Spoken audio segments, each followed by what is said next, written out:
Hello.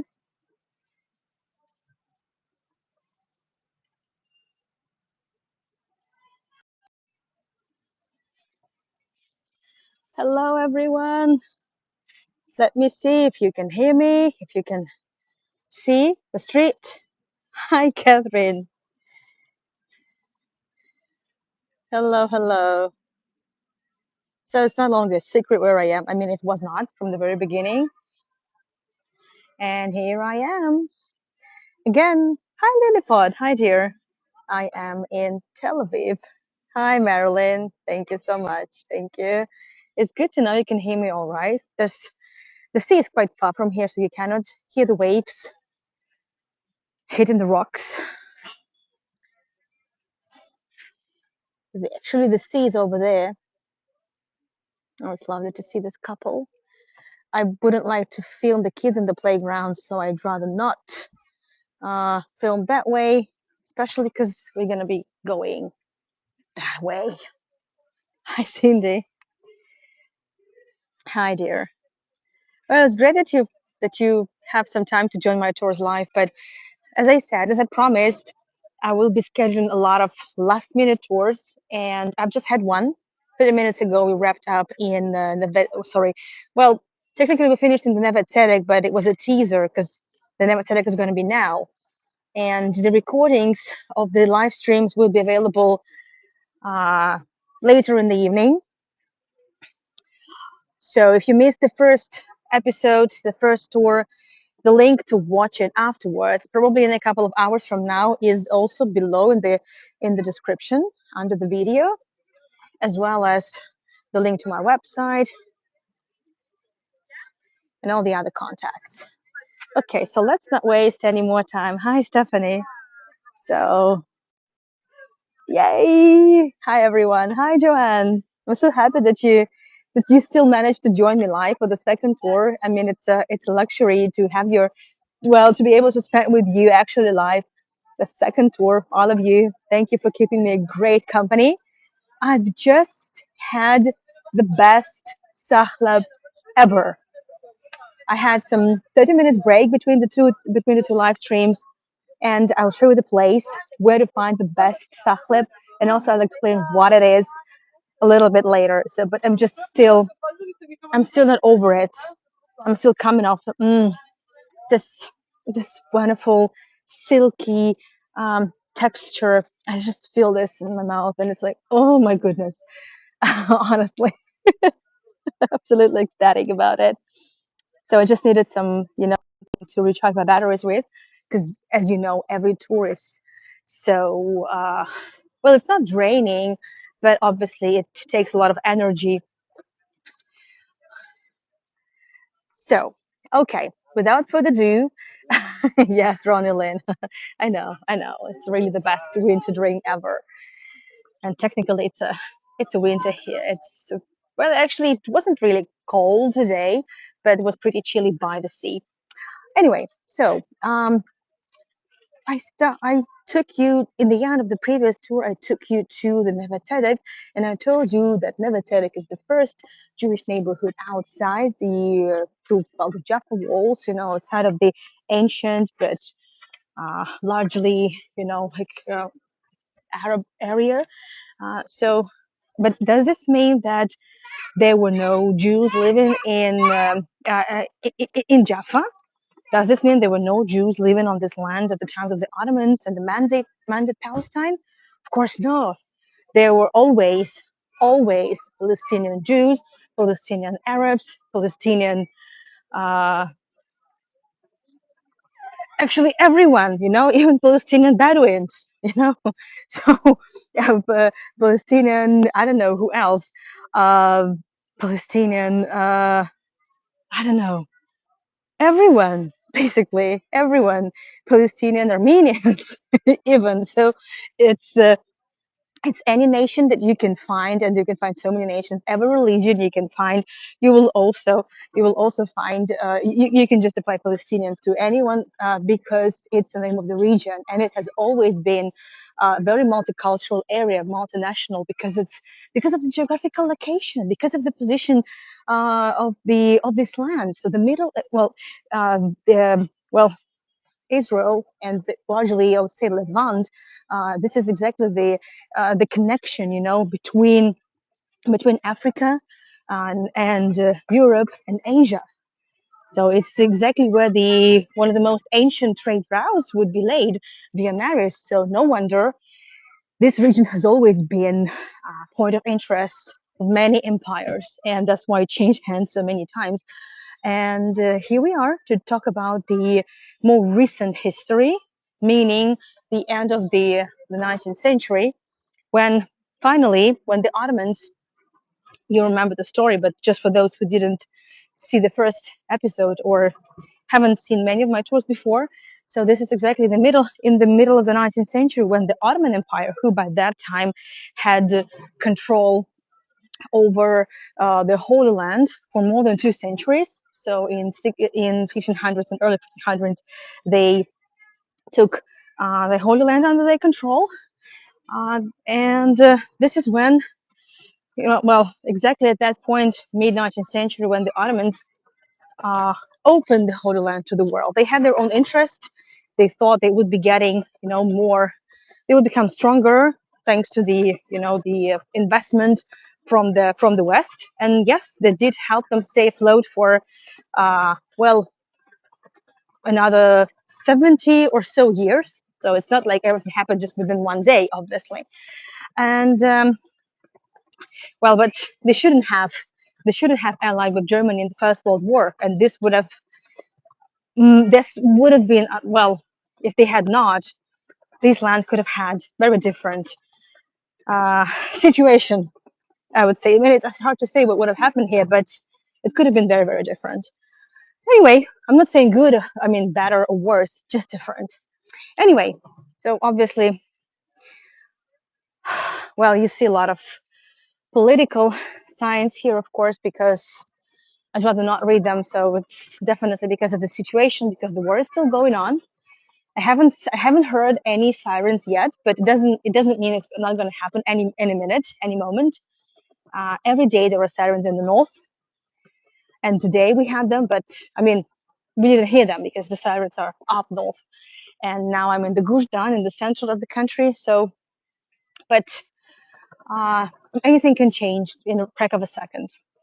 And also, this is when, with the flow of pilgrims and Jewish immigrants making Aliyah, the city of Jaffa started growing really quickly, and it couldn't any longer contain all the people within its walls, because Jaffa was a fortified city. This is when, well, it got a bit difficult for Jaffa Jews to stay in, and they initially decided to move out. But you needed to have a courage. You needed to have guts to move out of the fortress walls, move out of the old city, because, well, it was absolutely, people were going outside of the walls would be just going into the unknown, you know. And even though the walls would be taken down, it's still, being closer to the downtown would be safe, because it was just the sands here, basically. So the first Jews did that. They, well, just for their safety and also looking for more prospects, they came here. It's like the end of 1870s. We're really 20 minutes walk from Jaffa. And here they established the first neighborhood called Neve Shalom. It's like the Abbot of Peace, because they were looking for peace, because in Jaffa they couldn't find that peace. Also, they couldn't find that, I would say, um, well, you know, sanitation, even that, So, but look at how they built it. And by the way, you can see also the stained glass windows. Look how they built the first houses. exactly like the wall. This building sometimes built one next to the other. Uh, they basically represent the new walls, and probably, well, definitely they needed more protection. So that was the idea, to protect themselves. But yes, again, we could say that this was the beginning of the Jewish Jaffa in a way, because at that time there was no name Tel Aviv. Obviously, that would come much later. Well, not much later, but later in the 20th century. And this is how these the very first neighborhood outside of Jaffa, Jewish neighborhood, started, Neve Shalom. And then there would be one more uh, neighborhood here that's, well, I'm sure many of you know. It's way more of lovely window. By the way, these are all residential buildings. I love it. Lovely window.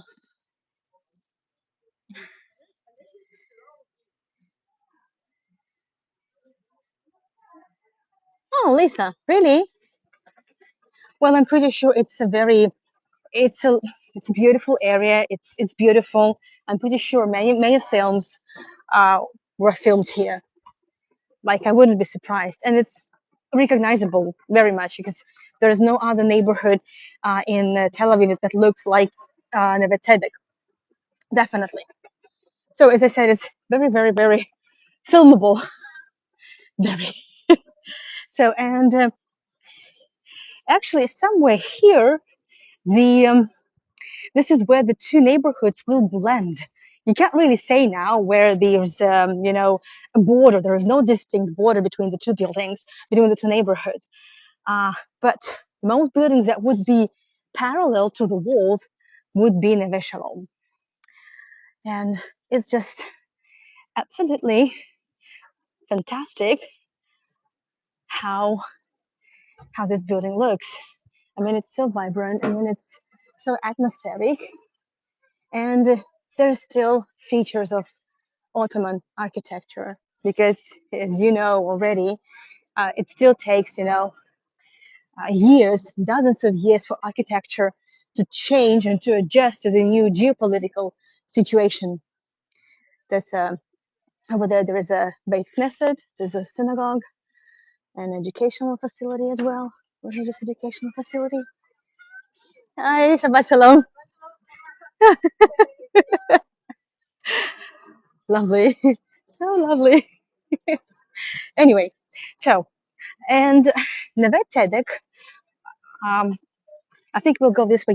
When I'm here, I'm always indecisive about where to go, because I mean, every street is special. There are not too many streets. The neighborhood's very small, but every street is special. Every street has its vibe. I mean, when this fence is taken down, it's gonna be beautiful. You see, they're restoring the buildings. You see, it's gonna be even more beautiful. So the next time I come here, the next time I bring you here, it's gonna look nicer. Would be would be great to would be great uh, to compare. So that film was in Jaffa. Well, if you film if it was a film about the relationships between the Jews and Arabs, of course, and Muslims, then definitely it should be filmed somewhere in Jaffa. Uh, Definitely. So Neve Tzedek you can translate it as, well, the abbot of truth, something like that. And now it's a vibrant area. Well, it's a bit quieter now for the reasons you already know, but this is the most, it's very touristy yet very bohemian area, full of restaurants, uh, some small shops, some galleries, very atmospheric. And at times, with its vibe, it reminds me of St. Petersburg, but only the vibe. There's nothing, in the way the area looks reminds me of my city, but the vibe is quite special, and It's exactly the vibe, I I'm looking for. But Neve Tzedek, which history we will be discussing a bit later on. Hi, Misha, my husband is here. How's Grisha doing? So my boys are in Tbilisi now in Georgia. This is where we're staying for the time being, and I'm here in Tel Aviv. I'll be here for a few days taking my exams. But as you see, well, as I said about the history, we'll be talking a little bit later. But you've seen that we've just passed, a lot of fences. There's still some construction site going on. That's because over here as well, you see, I would say it's the great promo zone for development companies. Definitely gonna make millions and billions after they had invested millions in the restoration. And well, they're still investing. Obviously, it's still going on. But in the 20th century already, let's say starting from 1870s, 1880s, and 90s, this area was actually forgotten. The modern, because this is not the modern Tel Aviv. When it was established, there was no Tel Aviv at all at that time, at that point. So it was forgotten. It was neglected, and it was so shabby, and well, you know, nobody would want to purchase any house, any apartment, any property here, and it was largely dilapidating. So, but well, had anyone purchased some dilapidating house back then, this person would have been a millionaire, dollar millionaire by now. Well, you know. Anyway, uh, and only in the late 1990s and the early 2000s, this is when well, Israelis started kind of remembering that area. And this is how little by little, the neighborhood started to get reshaped and revamped. And over here at the corner, there's a restaurant, a cafe called Suzanne. Uh, it's the first restaurant or cafe that opened here in the late 90s. And it's so, I mean, it's just beautiful the way it looks under this giant ficus tree, and it's named Suzanne because over there, just a stone thrown away, there is a Suzanne Dalal Center. And Suzanne Dalal Center, this is exactly where we finished at the first tour. So this is a contemporary dance theater, studio, workshop, but it's already one of the institutions that, brought back life and prosperity and the vibe to to Neve Tzedek and to Tel Aviv. Of course, now Neve Tzedek is a gem. Many millions of dollars later, it is exactly one of the areas. Well, always it would always attract tourists, locals, and well, it's just lovely to be here.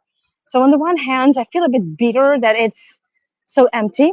However, I'm also enjoying being alone here.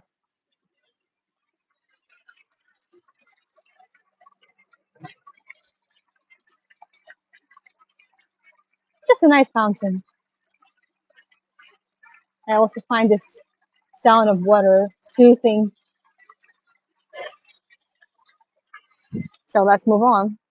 However, when we just when we finished the first tour, um, actually dozens of people uh, all of a sudden appeared in the square between the two buildings because they actually uh, just finished watching the dance.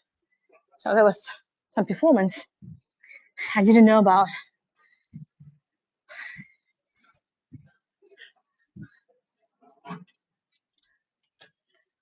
Oh, that's interesting.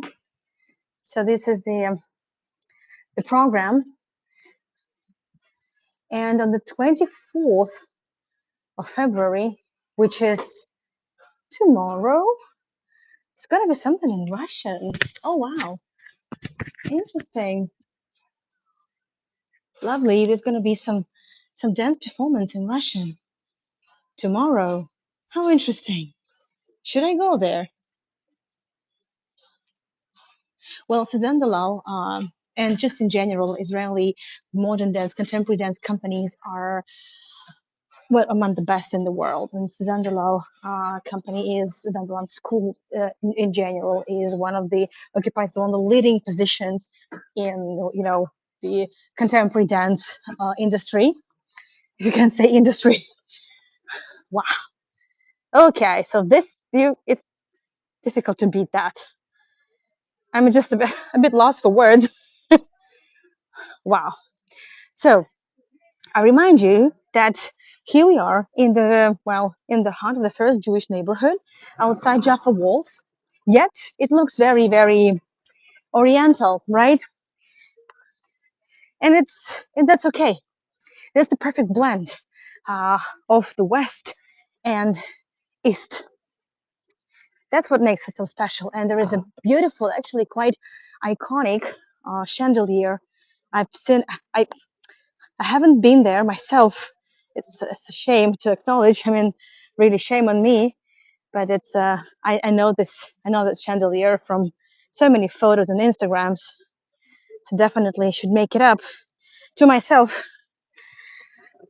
So when this new neighborhood was established, so when you establish a neighborhood, you well, it's not only about the housing, it's not only about places where the where the people are going to be living.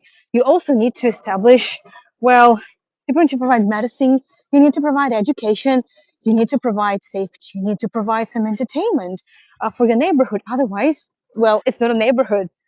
And this square would exactly be the center of education.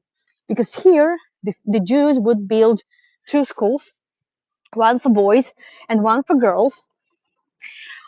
And this is when, this is where well, there was the very first experiment. Oh, well, not the very first, but one of the first experiments of teaching in Hebrew would be launched. Because Hebrew, even though like it's an ancient language and it's one of the most ancient languages in the world, yet for a long time, up until the turn of the 20th century, it was a language, well, not a dead language, it was a language of a scripture, right? It wasn't the language about the mundane things. Well, the Jewish diaspora would be using Hebrew for the Jewish practices, for religious practices, to read Torah and um, other books. But in everyday life, they would be using other languages, such as Ashkenazi Jews would be using Yiddish, the Sephardic Jews would be using Ladino, and just many other variants. And basically, the Jews living in diaspora anywhere and scattered anywhere in the world, they would quickly pick up on local languages because they would still be needing to trade and interact somehow with the outer world without assimilation, but yet there had to be some integration of some sort. Not everyone, but obviously they had to do this. And but Hebrew wasn't used for everyday things, and it was an ancient language, and there was no word for electricity. There was no word for even the train.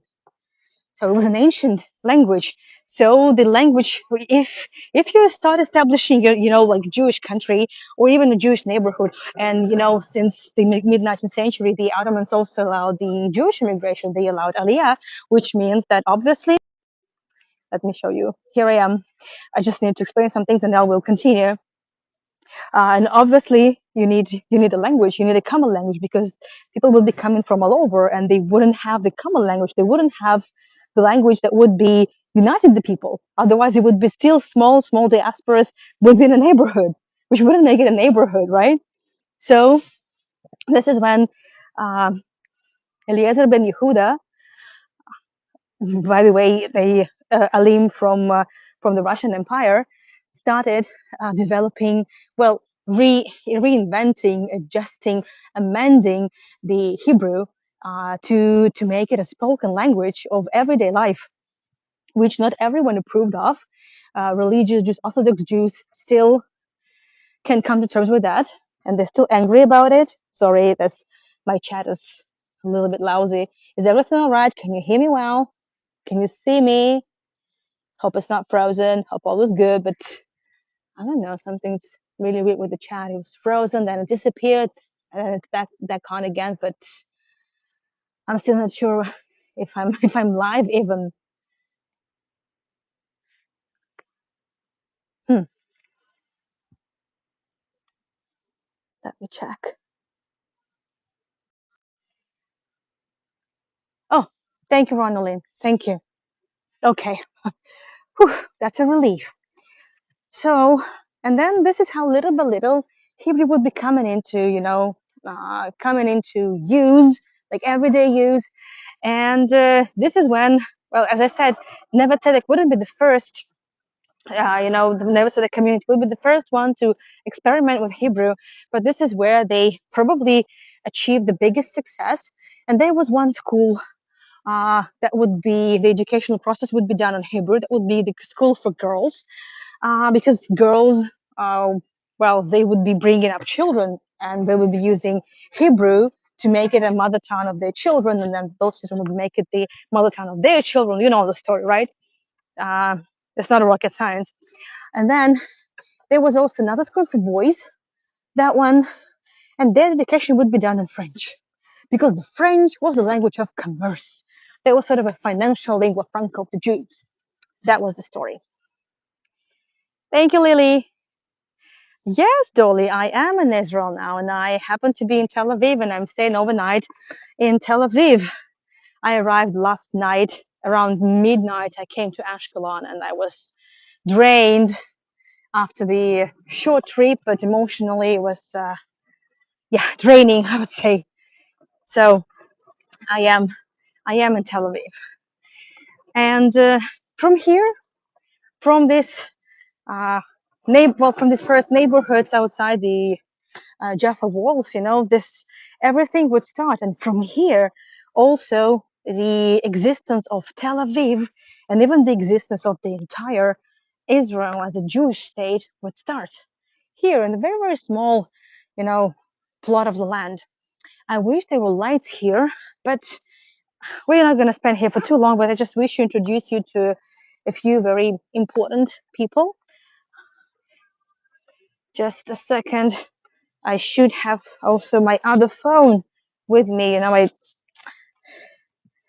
normally I would carry it with me to show you, some portraits, but I don't really need to show any portraits because they're all they're all here.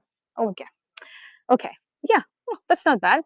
So remember, I we were in the Tachana, right? We were in the Tachana. We were in the area from where the pilgrims would be able to travel to Jerusalem, also from where Jews would be able to travel to Jerusalem, obviously. So, as I said, it was the railroad would be built with the thanks of, well, with a big help from France, and later on, with the help of also uh, this person over here, Aaron Shlush, Neve Tzedek would be established. But also Neve Tzedek wouldn't have been possible without Tachana, without these changes in the Ottoman Empire. So all of this, all these events are very, very interconnected, and it could have been very different had not that happened. So it's interesting, to speculate on how things would have turned out if there hadn't been this and that. So exactly, Aaron Shlush decided to move out from Jaffa. He had lived there for a while with his wife, with his family, and he had made quite a load of money. He was a well, he would exchange currency. He collected coins. Also, he was, he had his fingers in many pies, and he decided to move out. By that time, there had already been some Neve Shalom, but it was only the beginnings of it. So Honshlush moved out, but not many Jews would follow them because, as I said, it was very dangerous. It was really, really dangerous to go outside of Jaffa, into the wilderness, into the sands, but uh, people followed him uh, after a rabbi followed him, whose wife had some, lung disease because it was just very anti-sanitary to stay in Jaffa, and she needed some clean air, so that's why they had to move. And this is how other Jews also followed, and this is how little by little, the Neve Tzedek would be formed. And this is exactly so. This uh, illustration shows us the, I would say, the overview of the turn of the 20th century. So you see the train over there, right? So this is the train station. So all of this wouldn't have been possible um, without the railroad. You see that. Also, you see here the school. That's the school for girls, and the girls here having a physical education class. And so these are the girls who would be using Hebrew. This is the chariot with the horses. So this used to be the transport for the pilgrims, before the railroad.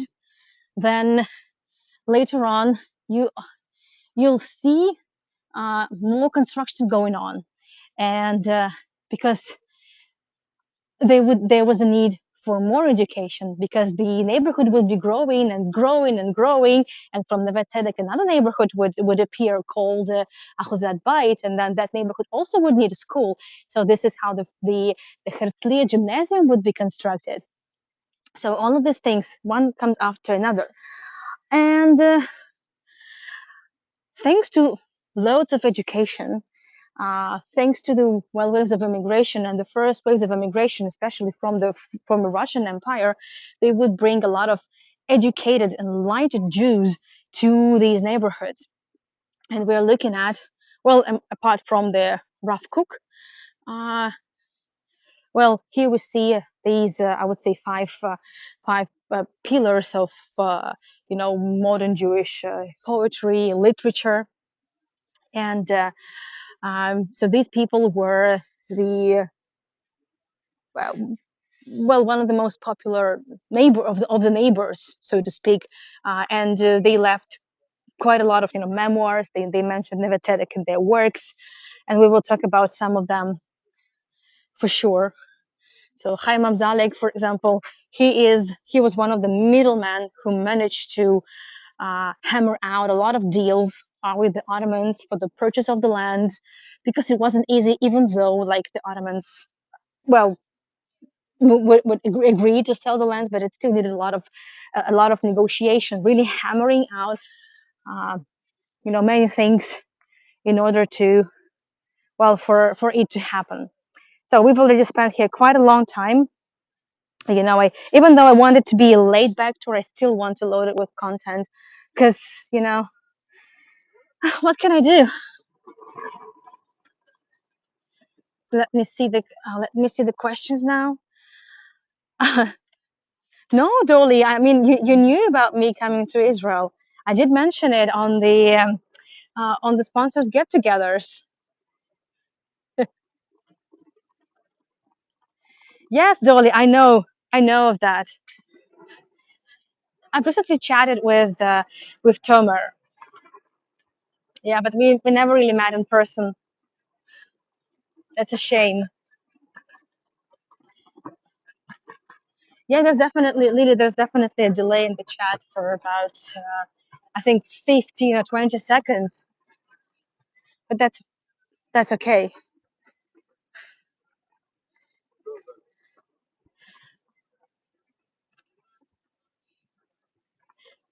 Okay, good. So this is exactly where we wrapped the previous episode, the backyard of Suzanne Dalal Center, or the former school for girls. Uh, Back in the days when I would come when I would come here for a walk or for studies, there would always be a lot of dancers rehearsing on the grass. It was very atmospheric, very special. It's not like everywhere in the city you can see dancers getting ready for a performance and looking so beautifully, so fit, and their dance moves are so mesmerizing, just beautiful, absolutely beautiful. And, well, I just mentioned Hohenschluss, and, well, I want to show you where he moved and where he lived. So, over there, you see a building. So let's go and check it out. Just give me a second. Well, that's what I love. So that's clearly a Neve Tzedek architecture, yet with a lot of Ottoman features. And then just next to a very old house, a 19th century house, the skyscraper. But the skyscraper wouldn't have been possible without this. So,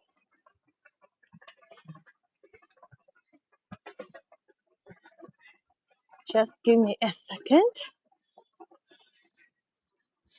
That's one of my favorite streets in the entire neighborhood.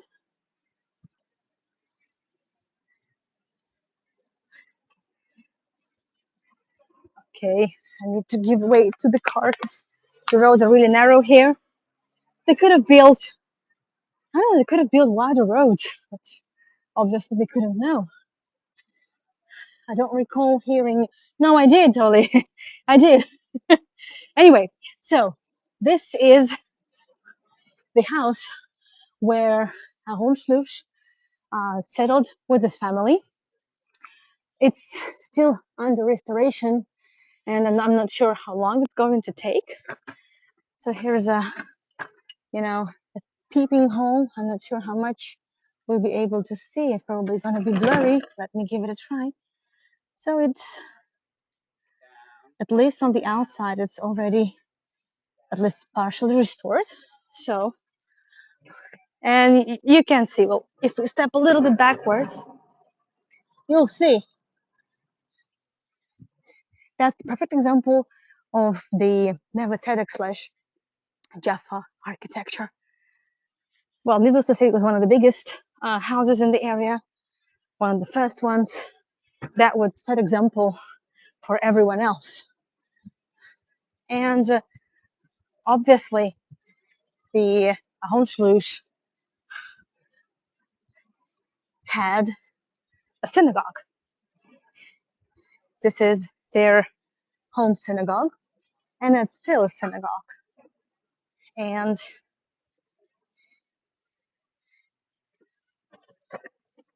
look at that.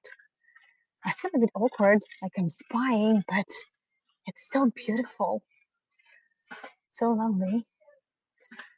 Like I shouldn't, but there's nobody here. Had there been anyone, I wouldn't have been filming, but it's like I'm really capturing a special moment. It's Shabbat, and I'm showing you a synagogue. Well, I'm not really, invading anybody's privacy. They are on a Kodesh, so this is where the Torahs are kept, behind the parochet, behind that curtain, so to speak. Beautiful. It looks so cozy. Wow, and I love the colors. Lovely, absolutely lovely. Sorry, Jordan. I thought you knew. I'm so sorry. It's not like I kept it a secret. It's not like I. It's not just like I would really make it like a public announcement. I'm going to Tel Aviv. I'm going to Israel because, well, I didn't want to jinx it. And emotionally, it's well, I knew it would be quite a challenging thing. Sorry, but now that I'm here, I just cannot but take you to all those places that I love so much, together with you, together with the tours I did, starting from, oh my goodness, 2022, summer 2022. Well, I've done several tours of the area, and I'm in love with it. I mean, how can you not be in love with Neve Tzedek? I just cannot imagine that.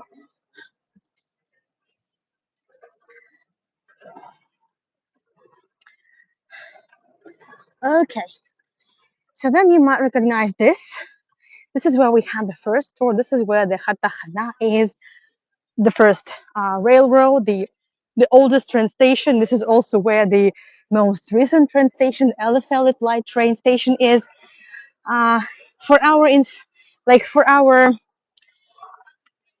information, there is also a photo taken from this bridge just in the end of the 19th century, I believe. Let me add some light. Hopefully that's better in a way. And the bridge where we are, it's called the Ahon Schluss Bridge. The bridge was built for him when he was in his really mature years, in his elder years. It wasn't really easy for him to, to go to Jaffa, because this is where all the business would be anyway.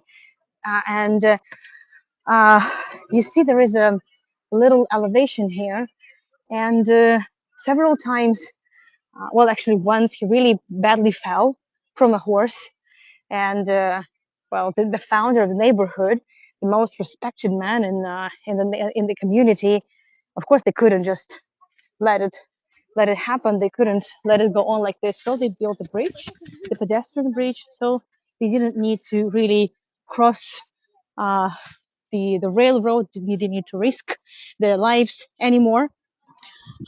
And here you see that the the original tracks are, they were preserved. Of course, they're not used anymore, and it's it's the beautiful promenade. People love it. It's like a small park. Like here on the grass, people would normally have picnics. I've just seen people just having like a proper lunch here. They bought some pizza, then they brought some pieces of paper, pieces of cardboard, and just had a very improvised picnic over there. Normally, loads of dogs, lots of kids, and stuff like that. And with standing with our back to the old neighborhood, right, to the first train station and the Wieland houses, we see this skyscrapers of modern Tel Aviv. But I remind you that we're still at the point where there is no Tel Aviv at all. So let's move on. So we just talked about Hebrew as a language just being revived. Well, just being revived, and this language would be spoken in the community, not without bumps, but it flourished here. This is when the modern literature in Hebrew would flourish. So this is the capital, so to speak, of the modern Hebrew literature. Also, a lot of secular literature, of course, because that handful of poets and writers, almost all of them were quite secular, because many of them would be already uh, the Aliyah that had to flee, not for religious but also a lot of the political reasons, because of the so-called the phenomenon called Sofot Benegev, which basically means riots in the desert. But they meant, for the desert, they actually meant Ukraine, the pogroms in the southern area of the Russian Empire, and also, Kishinev, of course, but the Ukraine mostly, because this was the most densely Jewish populated area in the Russian Empire. So now getting back to Hebrew, and just from across the street, the Shlush house, lived a young gentleman who just happened to fall in love with one of the daughters of Aaron Shlush, and he proposed, and of course he was rejected. Oh, I love those flowers, the stained glass tulips, I think.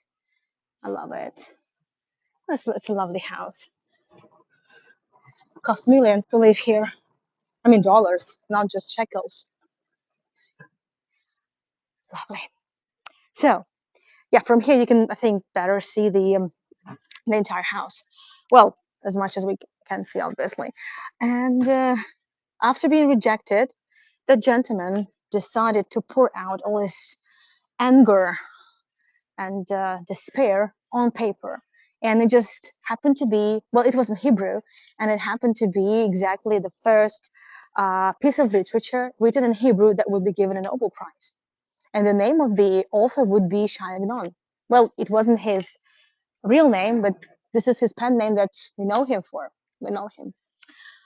Okay, so it all happened here. So it's just difficult to imagine that even 50 years before that, sorry, my bag is making so much noise.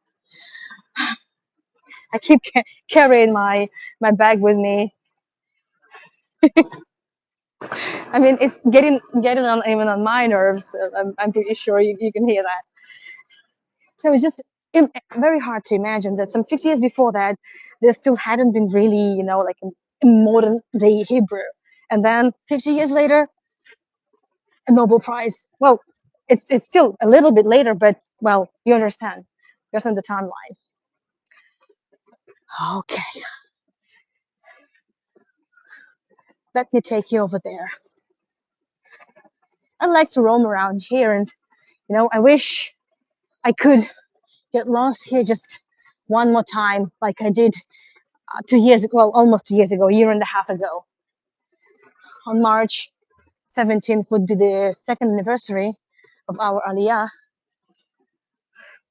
Okay, well, this looks a bit different from what it was before. When I was last here, there was still a lot of scaffolding. There was still some restoration going on. Um, like I'm not really sure I could go there. I probably can, but knowing most probably to whom it belongs, I maybe should not. But I don't see a fence here. I don't see a checkpoint here. Well, let's see. I haven't been here before. As I said, it was really close and the access was pretty restricted. So this used to be the house of Chaim Amzalig, the one with whom it became possible to actually purchase the land from the Ottomans, because the Ottomans had this, well, kind of an obstacle maybe, uh, that the officially the land could be purchased from the Ottomans, with the help of the middleman, and the purchase was supposed to be done officially and registered for the person who sort of had a citizenship or like sort of a residency, in the Ottoman Empire. And Haimam Zalik happened to have it. So he was exactly the one who, well, thanks to whom Neve Tzedek would be possible. But I also know some of the people I know told me that, well, obviously the house doesn't look the way it looked back then, but this used to be the entrance. Uh, for the horses, for the carriages. Well, some people told me that right now this is the property of Russian tycoon. Who knows? Could be. I know for sure that this tycoon has citizenship of Israel. He is a Jew. Well, we'll see. Well, normally from here, uh, most people would be taking the Shimon Rorbach Street, but I want to go to another street first, and then we'll talk about Shimon Roca, whom we also saw um, on the panel in Neve Tzedek next to the Suzanne Dalal Center. But I want to take it to this Menachem Stein Street. I like to be here. Well, Menachem Stein was a doctor, because remember I told the community needs a doctor. Community needs not only education but also healthcare. So Menachem Stein was that doctor, but he not only he cured the Jews in the Neve Tzedek, Neve Shalom, well, eventually it became just one Neve Tzedek neighborhood. Not only he treated Jews, he also treated Arabs coming from Jaffa, and he would be traveling. Oh, that's lovely. He would be traveling to the Jewish neighborhoods that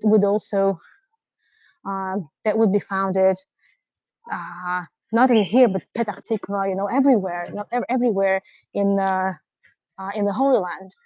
Of course, it wasn't the only Jewish neighborhood. There would be many being developed at the same time.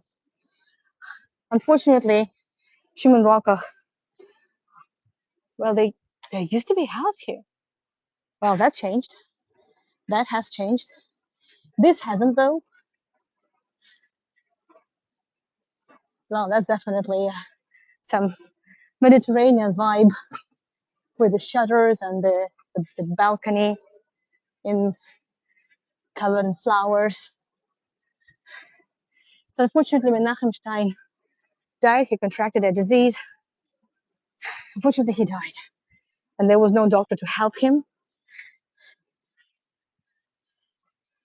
But it's great that we commemorate Menachem Stein. He lived on the street, so he was the proud neighborhood, the proud member of the Neve Tzedek community. Are there munchkins on the window shades? Munchkins? Where? Sorry, since there is a delay in comments, I'm not sure where the munchkins were. Munchkins? What, what do you mean? Oh, Menschlachs. Menschlachs, of course. There are tons of Menschlachs. We'll talk about the Menschlachs. I'm not sure about the munchkins, or maybe something has changed. Wow. So you remember I told you about these um, writers, and they had their community. They had the place where they even published a newspaper. They issued a newspaper, and this is a museum.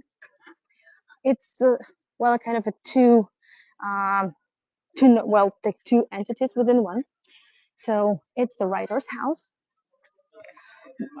and also it's a museum. It's a house where an artist, an outstanding artist, a witness of the Neve neighborhood and Tel Aviv, uh, Nahum Gutman. Love the artist. I really like his art. It's uh, a little bit naive art, very special, like a Tel Avivian kind of style art, so to speak. And Nahum Gutman did a lot for the city. There are a lot of monuments that he created. He wasn't just an artist, he was also, well, he did a lot of mosaic works as well. And uh, well, he basically immortalized, those first people, those first inhabitants of Neve Tzedek. He did a great job, and we will be talking about him more. So, and in that house and in that street, this is where all those brightest minds, the creative class, the creative machine, would be gathering, issuing newspapers, fighting for Jewish rights, fighting for Jewish women's rights, which is a whole different thing. So Dora Baron was one of those um, Jewish poets and writers. Well, she wrote in Hebrew, and she she would write about the things that would normally would not be even discussed even among like friends, about the position of a woman in the Jewish family, in a patriarchal family, many things. So sex would not normally be discussed, and what normally be mentioned in the literature, especially Jewish literature. Well, that's those were really different times, right? So the Shimon Rockach Street, right? So we talked about we mentioned his name, we mentioned the street. Not sure about the Munchkins, but the kitties are here, so that definitely speaks for itself. Yeah, so the Menschelachs. We were talking about Menschelachs in the end. Uh, so Not just yet. Not just yet. Maybe in the second episode we'll see. Yeah. Of course, menschelics are big deal, big deal. So the kitties here definitely add the vibe. There are a lot of kitties here. It's quite unusual because um, when in Tbilisi there are very few cats you can find in the streets, but there are a lot of dogs. Um, well, they're kind of street dogs, but they're clean, taken care of, sterilized, and stuff like that. But here it's more about cats. There are like street cats here. So, and basically, so Shimon Rock, sorry, the Shimon Rock. So Shimon Rock was the basically the mayor, sort of the mayor. So he was the head of the community.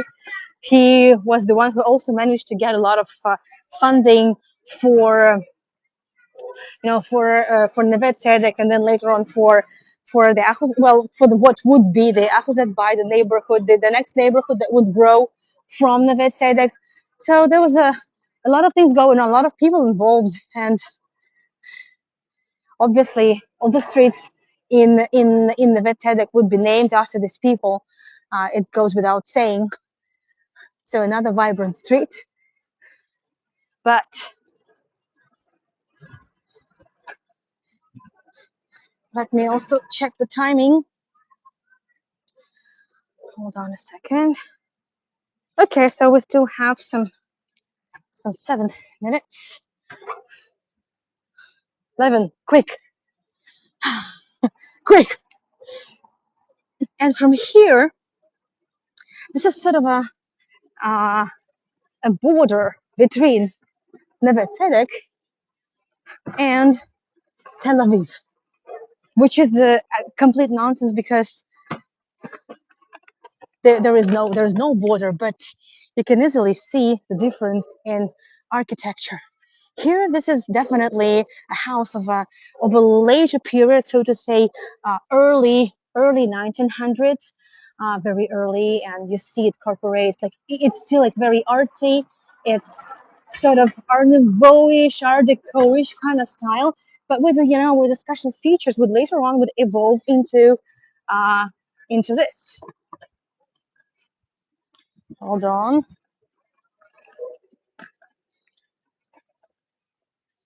into this, into what would eventually become the international style or the Tel Avivian Bauhaus. Because Bauhaus, as you know, it's an international style, architectural style of the 20th century, of the post-World War period, the First World War period. Oh my goodness. Um, but in Tel Aviv, it's a special kind of Bauhaus, so we call it international style because it it did have some differences and some political agenda also behind it. But we will talk about it in the third tour.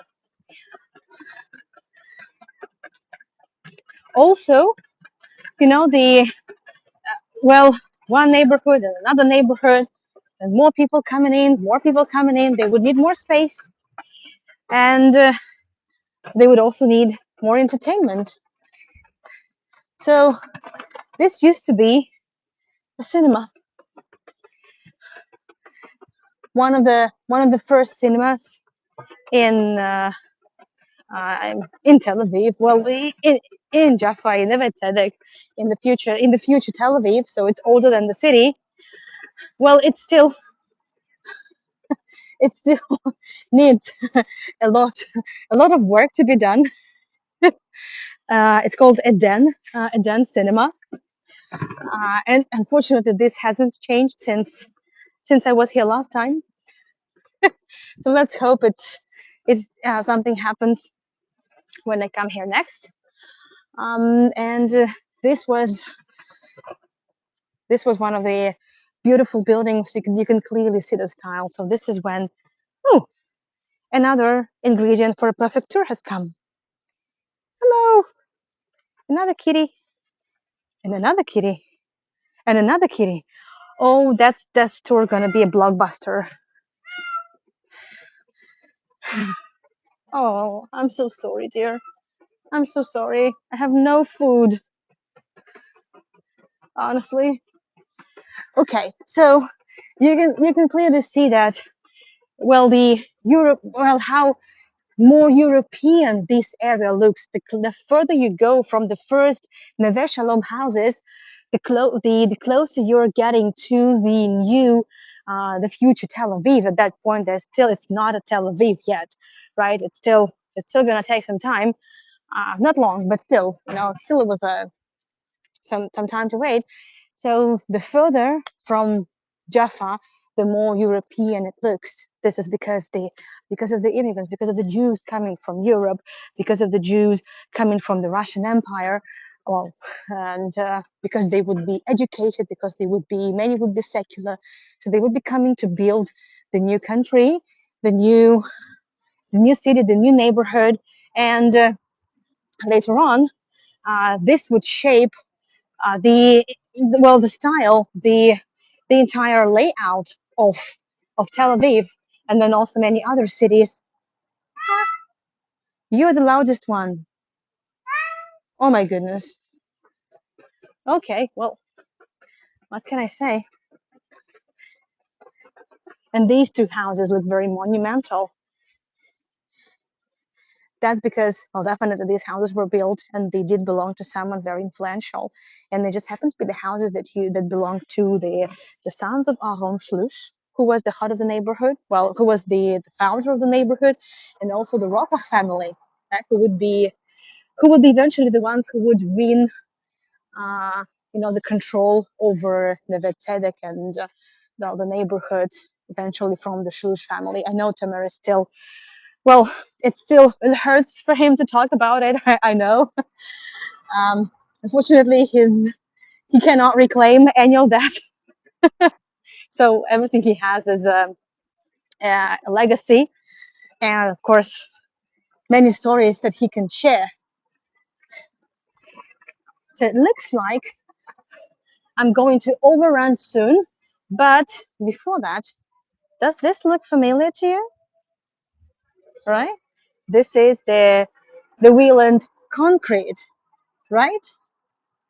So this is it's really recognizable. So this is exactly that, the construction material that will be supplied by the members of the German colony and the German family that's based their workshop next to the Tachana. Okay, so I think this would be it. There's gonna be another live in 30 minutes from now. Well,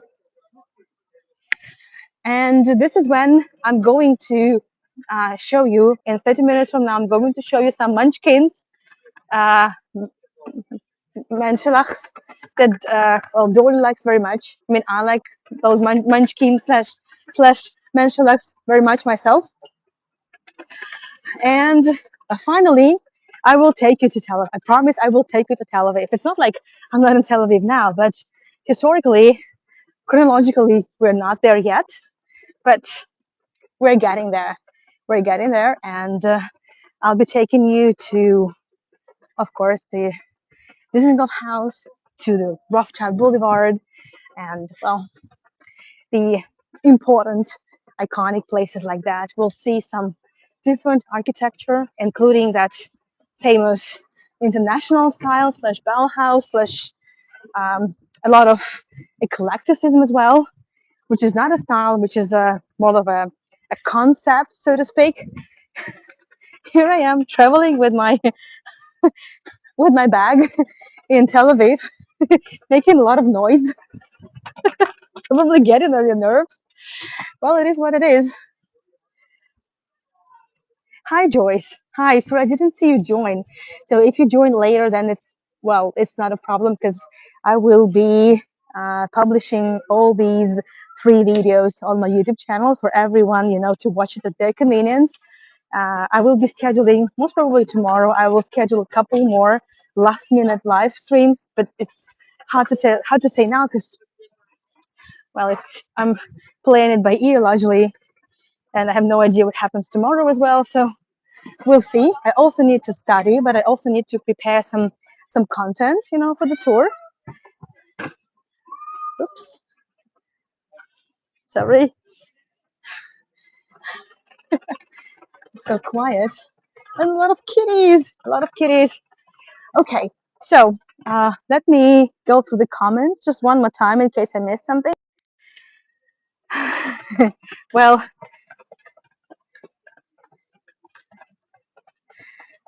the Art Nouveau tour, a tour about Art Nouveau. I don't have a tour about Art Nouveau per se, because, well, there is some Art Nouveau, but which is basically, I would say, an eclecticism.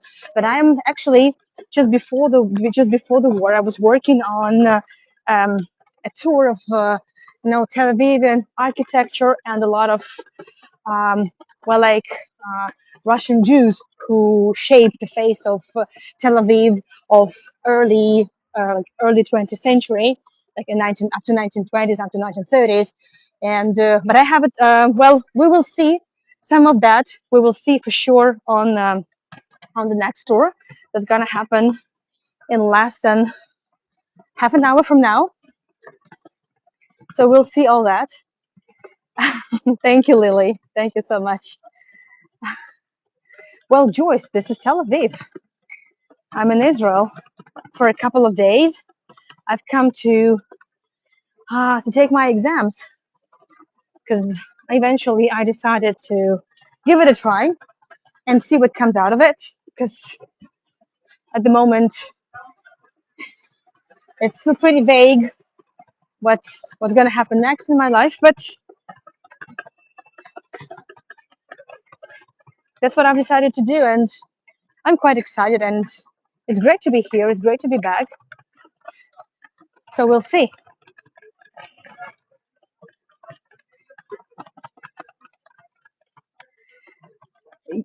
Dolly. I was thinking about a tour. I was thinking you were talking about a tour about Art Nouveau in Tel Aviv. Oh yeah, I have a tour today. One more tour. So I completely forgot about it. Not like I forgot about the tour, but I forgot to mention it. Thank you so much for reminding me. Yes. So there's gonna be one more tour, live stream from Tel Aviv, and then after I'll be taking you to St. Petersburg, virtually only. Fortunately, unfortunately. Um, to the Art Nouveau train station, Vitebsky train station. Yes, the tour. I will be doing the tour for the World Virtual Tours company, and this is gonna be on Zoom. And unfortunately, they do not provide the recordings. So about that, I try to inform everyone in advance, and then I forgot to promote it as well. So silly me. Yeah, it will be good to have. I'm not sure I'll be able to pass it though, because these past 5 months been quite challenging, I would say. We'll see. But at least I tried. So that's, I think, also what matters. Anyway, I'll see you very soon. And then one more time. So the recordings will be available on my YouTube channel shortly. And I'll see you around. Bye bye. And of course, you can see a pinned message, a pinned comment. Sorry, a pinned comment in the description under the video. There you can find the link to my website. You can find the link to my PayPal or Buy Me a Coffee. And my Buy Me a Coffee is working absolutely all right, thank goodness. So there was an issue, but it turned out to be a mistake or a glitch or whatever. So it's all good. And I would appreciate your support.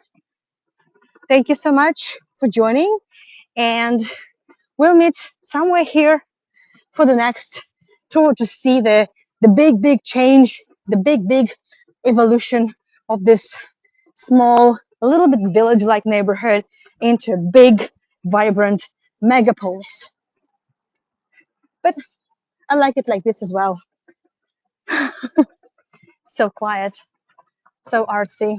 This is where we start the third episode. Bye for now, and I'll see you soon. Thank you, everyone. Thank you for your support.